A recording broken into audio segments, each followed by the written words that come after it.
Well, hello everyone, and thanks for joining another art lesson. Today we will be learning a little bit about comic strips, and we will be designing our own comic strips.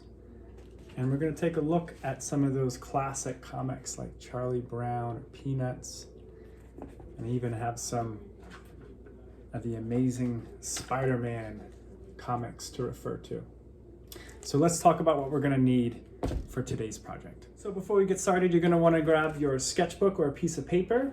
You're going to want to grab a pencil with an eraser to sketch out your ideas. And then you're going to need something to color with, like colored pencils or crayons or markers. A comic strip is a sequence of drawings that tell an amusing story, typically printed in a newspaper, which you may read sometimes, or it's the grown-ups in your house, or a comic book. All right, so comic strips are done in sequential order, typically horizontally, okay? And there are different boxes or frames in comic strips. You'll see it in all comic strips are laid out this way. Even these bigger comic books like The Amazing Spider-Man, all right? So they are pictures telling a story, and there is dialogue with using speech bubbles. So let's talk about some of the key components of comic strips. You will have a setting in your comic strip, right? Just like a story, you're going to have a time and a place, all right? You'll also have a storyline. So something will happen in your comic strip. And the couple other things I want to mention is you will have at least one character, okay? Doesn't have to be a person, right? This character is a snowman, all right? And again, the dialogue. If you want to use some dialogue, you could either do speech bubbles, or let's talk about Roy Lichtenstein for a second. Roy Lichtenstein was an artist out of New York City in the 1950s. And he was the first person to really put sound into artwork, okay? So think of the Mona Lisa, right? She's sitting there like this. Silence, right? You can't hear anything. Then you have Roy Lichtenstein comes along. Pow! Sweet dreams, baby.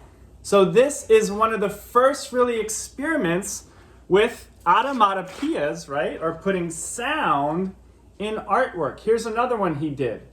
This one is titled Wham! That's the title of this artwork, okay? So he was a painter. He also was a printer. He did a lot of silk screens.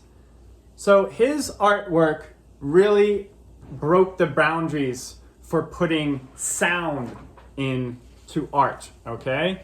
So on the next one that I have a couple more examples, then we're gonna get started. You can all start thinking about what you wanna make your comic strips about. So in the next one I have an onomatopoeia here, crack, right? And it shows an egg cracking, then it shows a little bird. Now these are very simple, on a branch, and then it shows a bird flying through the sky. Very simple, right? So think about these spaces in between my frames. Think about them as like the passing of time.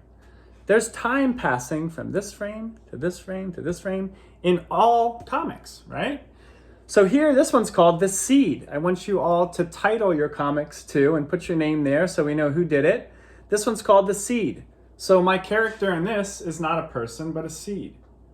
And it's growing, sprouting, and then it turns into a flower. Very simple, okay? So what I would like you all to do today is take at least 3 frames and tell a story in a comic book, in a comic strip, all right? So if you have any questions, you can go ahead and ask. If you want to do more than 3 frames, you can. I'm gonna go ahead and I'm gonna draw along with you all. I have to think about what I want to do my story on first. The really fun thing about comic books and comic strips and animation is that there are no limitations, right? You can draw whatever you'd like. Think about 2 firefighters going to put a fire out. Maybe it's a burning building or a burning tree or something. But instead of taking a fire engine, they take an elephant and they use the elephant's trunk to put the fire out. Sure, if you want to draw that, you can. You can do whatever you like in animation, right? So that's one really fun thing, is that you can use your imagination to its full capacity in your comic strips. But I'm still feeling in the Halloween mood, and I'm going to make a Halloween comic strip about a pumpkin carving.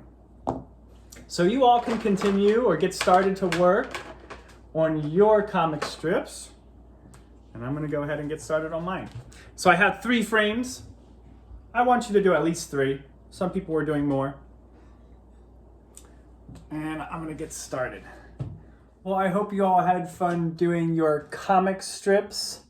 I really had a good time just putting these very simple stories together. I can't wait to see some of your stories. And remember, when you're designing your comic and brainstorming ideas, remember, it's your comic. So it can be your characters, your story, and everything about your comic is up to you. So have fun, and I can't wait to see some of them. I'll see you all next week.